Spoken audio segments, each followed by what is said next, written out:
Hey guys, good morning. Working in the garden again today, and today I'm actually working on uppotting the very last couple things that I have still under the germination lights in the house. So what I'm working on here, I've got tomatoes to uppot, my peppers to uppot, which I think actually I'll do probably as a separate video, or I'll just tell you the process at another time, because right now I'm really focusing on getting my basil into pots. Basil is a really fast growing herb. It's actually super easy to work with. So I was going to show you just a couple quick things because a lot of people like basil. I've got three varieties that I'm growing this year. I've got my Genovese basil, which I will use primarily for like pestos. I've got 3 pots of that actually growing, and I'm gonna plant it pretty densely because I will harvest from it a lot. I'll harvest from it pretty frequently. I also have Siam Queen basil, and this you can see I've already put into pots. This was a seed, that one and the Thai sweet basil are seeds that I got in the seed swap this year, so this is my first year growing it. They are definitely sweeter smelling basils. All basil pretty much grows the same. Sweeter smelling. These did pop up quite a bit faster than what I had out in the greenhouse because these were under grow lights. But I have gone ahead and put them into pots. And then just really quickly, since these guys are actually kind of ready for a first pinch, whenever you plant basil, make sure that you keep all the leaves above the ground level. But you can see here, like this one has multiple sets of leaves. And if you want a tall, spindly, thin, not very productive basil, you can leave it just like that, and you'll have one basil plant with a couple basil shoots. But if you want them to be really bushy and branchy, what you can do at each node, so a node is where the plant produces a new set of leaves, you can come back here and you can pinch this off, and everywhere you see 2 more sets of leaves, you will now have 2 branches coming off of that interaction, that intersection there. So this will now produce 2 branches, and then you can pinch it off again. You'll have 4 branches plus 4 branches is 8. And the best news is that this basil that you just pinched off, totally usable, harvestable. You can chop it up and throw it in, throw it in your pasta sauce. You could just put it, a whole bunch of it in a blender together and make your basil or make your pesto, whatever you want to do, however you would normally use basil. These little pinches, you can go ahead and, oh, it smells so good. You can go ahead and get started even this early in the season. So as you plant your basil, make sure that you're pinching off to stimulate root growth and to stimulate your branching. Keep them nice watered, nicely mulched, and you'll have basil all season long. All right, guys, have a good one. We'll see you later. Good morning. I am starting my watermelon seeds today. We are technically still 3 weeks out from our last frost date. Well, maybe closer to 2 weeks out from our last frost date. I looked at the weather forecast though, and it's going to be pretty gorgeous. So I'm thinking maybe there won't be another frost. Time to go ahead and start my melon seeds. I'm going to talk to you about the watermelon variety, the cantaloupe variety, and then a couple pumpkins and just some other squash that I'm starting this year. Really excited about the watermelon though. Last year was the boys' favorite thing to do was to come out and check on our melons. They got really excited about having fruit in the garden. So starting a couple things. Last year we did a Crimson Sweet watermelon. It was a good producer, probably 20-ish pound watermelons. We got maybe 3 off of the vines that we did, so good producer there. Also doing some cantaloupes this year. These are just generic like varieties, Hearts of Gold cantaloupe. Had a couple vines of that last year. Super delicious. The boys loved it. And it actually produced a ton of fruit on each vine. I mean, we probably had 8 cantaloupe last year, gave away a couple, and it was really, really good for us. So also starting some Black Beauty zucchini this year, National Pickling cucumber, and some straight 8 cucumbers, doing about 12 plants of cucumbers this year because we want to have enough pickles to store. As far as more watermelons go, though, we're doing the Sugar Baby Rush watermelons. They are smaller watermelons, not quite personal size. They're a little bit bigger than personal size, but it is a smaller fruit. It's a bush variety, so if you're growing in a container or a small space and you do want a watermelon, you know, most watermelons, the vining sprawls like 12 feet. And not everybody can dedicate that amount of space to growing one plant. So a bush variety in a watermelon is a really good option, especially if you don't need a whole lot of watermelon. This variety is new to me this year. It's the Royal Golden. You actually know when this one is ripe because the skin turns bright yellow. It's still a red flesh watermelon though on the inside, and it had really, really good reviews on the Baker Creek website. So I'm really excited to grow that one this year. And then finally, the as far as watermelons go, Carolina Cross. This was one, I saw a picture of it online, and it was the biggest watermelon I have ever seen. They do competition watermelon growing, and this is one of the varieties that they grow, and it was like a record. Carolina Cross was like 180 to 200 pounds, which I just thought, I thought it would just be so cool to just grow a watermelon that big. Like, I don't even know what I would do with it. I'm interested. I want to grow it. Maybe it won't be sweet. Maybe it'll have a hollow heart. I have no idea, but I'm curious to see what's going to happen. So we're going to grow one, and I'll keep you updated on that particular seed over the season, and maybe at the end of summer we will have a watermelon party in the garden. Like, and if not, oh well, it was just a couple bucks for the seeds. The other things that I am growing, I'm going to grow 2 varieties of pumpkins. One's going to be a Big Max pumpkin. This is an M.I. Gardner. Just a big, round, regular, about a 30-pound pumpkin. And then I'm growing some Cinderella pumpkins. This is a French variety. It's a little squattier, but it's a fluted pumpkin, so it's going to have those really deep ridges. Hopefully really pretty variety there. And then I'm going to grow some butternut squash and some spaghetti squash. Both of those will be for storage for winter eating. So that is my rundown on squash and melon, what I'm getting started today. And hopefully I'll be transplanting them out to the garden here in about, they'll take a week to 10 days to germinate. And then you want to let them grow for about a month. And then transplant them out to the garden when your low temperatures stay above 50. Ideally, you want to have daytime temperatures between the 70s and 80s at the early part of the season. Keep them nice and hydrated, that way they can get situated. So, alright guys, have a good one. If you have any questions about melons, let me know below. See ya. Hey guys, good morning. It is, we had quite a storm last night, and I have been watching our radishes, and today is actually the first harvest of the 2021 garden season. Asher and I are very excited. So there's 2 radishes that I know for sure are going to be ready, but we will poke around and look at the rest of them. So the first one is right over there. Asher, do you want to pick this radish right up? Just pull it. Pull the whole stem up and pull the whole root. All right, yummy radish. See, radishes are good for you, even though I don't like them, but they're still good for you. First, you just have to wash them. Yeah, that's right. We do have to wash them. Okay, do you want to put it in our bucket? All right, let's go ahead and pick a little bit more. Let's see what else we have in here. Several of them are going to be ready in the next couple days. But this one over here, can Mommy pick this one? Sure. Okay, this one over here is ready for us. Yum! Mommy, can I pick one now? Let's see if there's any more that are ready. When you're picking radishes, just toss the dirt that's right around the bulb back a little bit, and you should see a nice big round bulb. Like this one will probably be ready tomorrow.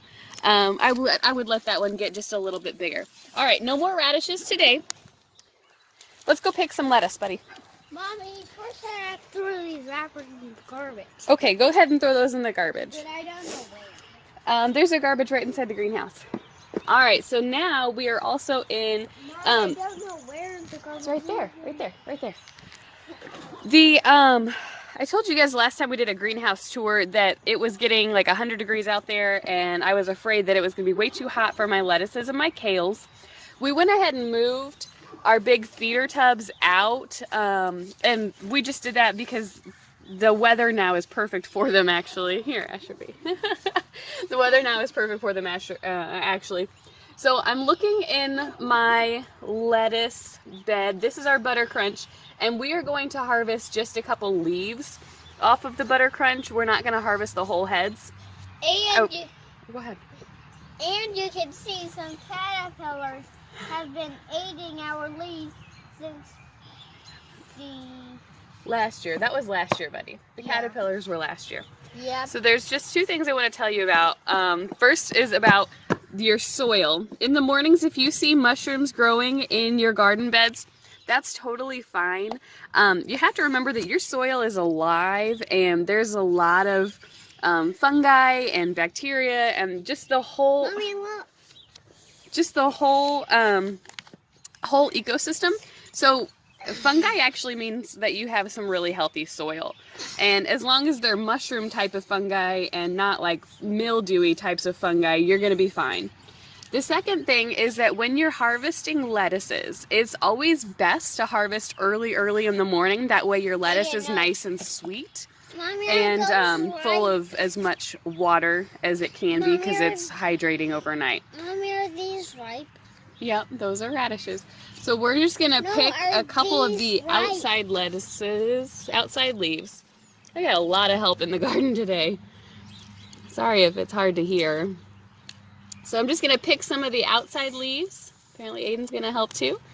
The bigger ones, and leave the interior leaves.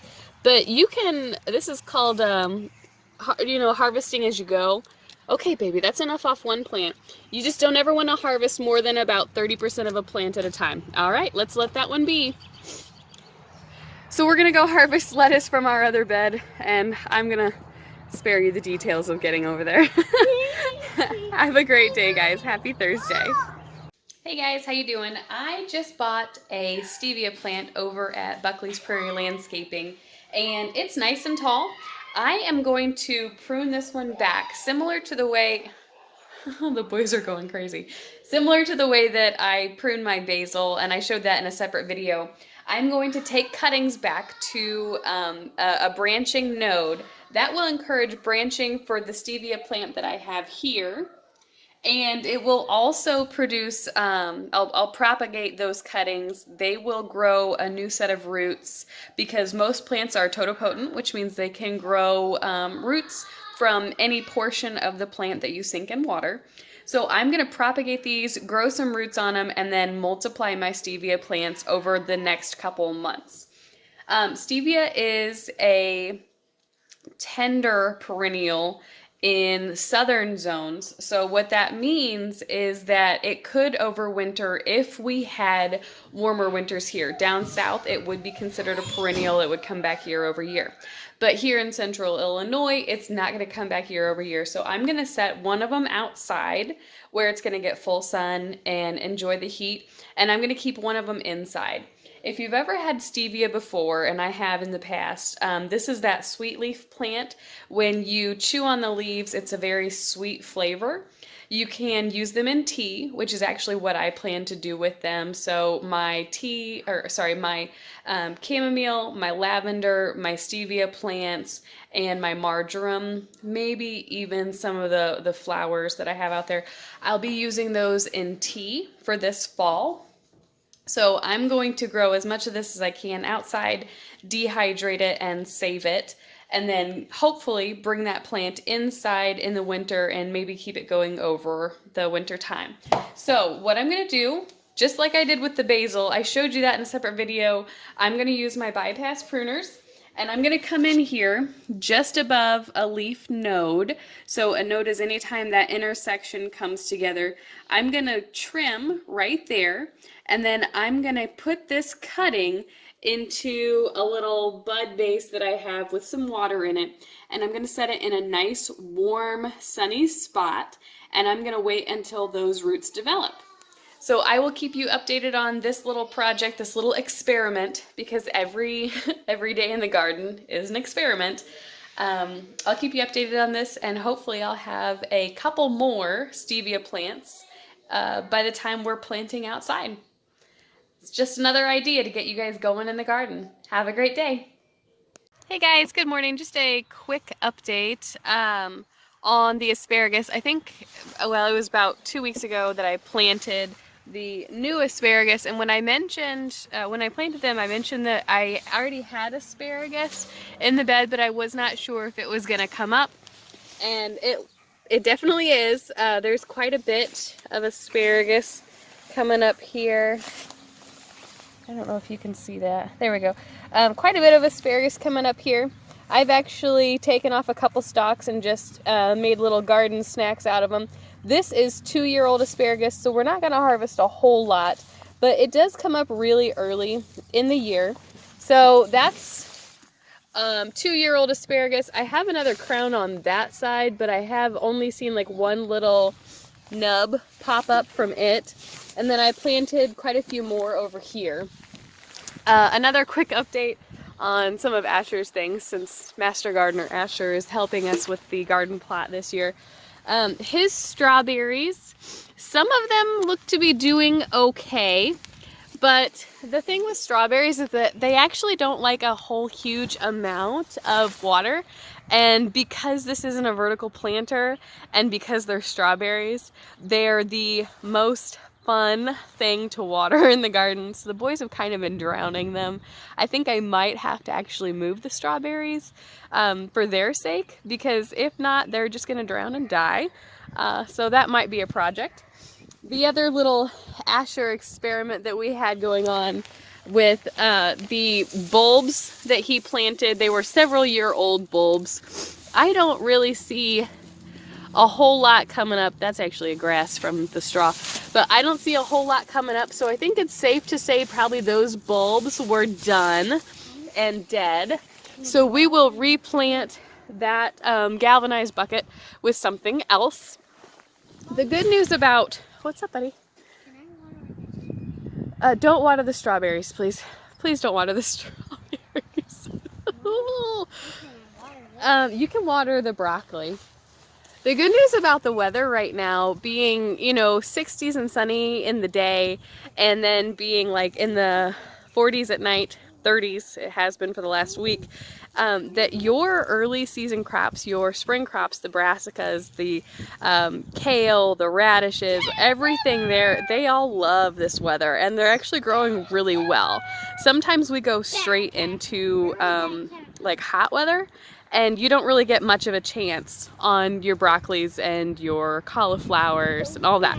So it's going pretty well this year. The broccoli bed is looking good. It's not going very good. It's going okay. No, it's not. I just found one of the caterpillars struck a bite out of my broccoli. And for the record, there are still not caterpillars. We had a lot of cabbage worms last year, and he was like kind of traumatized by the cabbage worms. But the let's see here. These are carrots that are coming up. They're looking pretty good. I don't know. I'm really bad at camera-ing, guys. Sorry. But all these little things that look like grass, those are actually carrot sprouts. And then over here, more broccoli, looking good, getting big leaves on it. And then we've got our spinach, which is, now that it has multiple sets of leaves, true leaves, it'll be ready to harvest. You can harvest spinach and lettuces really as soon as they have true leaves. So that's good. We've got another bed of various lettuces here that we have been harvesting from, which is why you can see like some of them are sparse on the outsides. It's because we'll harvest the big leaves and eat those throughout the day rather than just planting a whole bunch of plants. The garlic is coming up. It's nice and tall. That's about a foot tall already. Of course, that was planted last fall.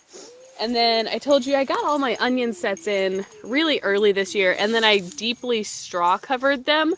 So we've got onions in this bed, and I've got onions over here, all looking good, and then peas along the back there that are all coming up.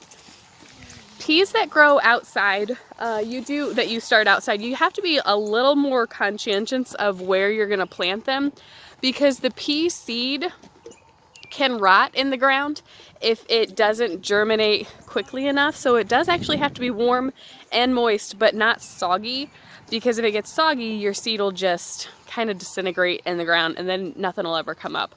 We had a patch of that happen in a planter I had by the back door, and I realized that it had just been sitting in water rather than draining properly. And so if you started peas and nothing came up, that's probably what happened. I do have, oh, just one more thing I wanted to show you. As you know, this year we are mostly building this space out. We only had the raised beds last year. But on the back of the greenhouse, I put in a raised bed box here. Mommy, Hold on, 1 minute. I want to tell you something. He wants to play with this tractor. What? Tell them. I'm recording a video, buddy. Give me just a second. So in this raised bed this year, I've got a little bit of a strategy. I think I'm going to plant some corn and some really tall sunflowers and hopefully block the late afternoon light that normally comes in the side of the greenhouse, because it'll get that greenhouse cooking right before it goes down, the sun goes down. Oh, yes, I will hold you. Say hi. Ah! We fell down. Oh, anyway, that's the garden update today, guys. We'll see you later.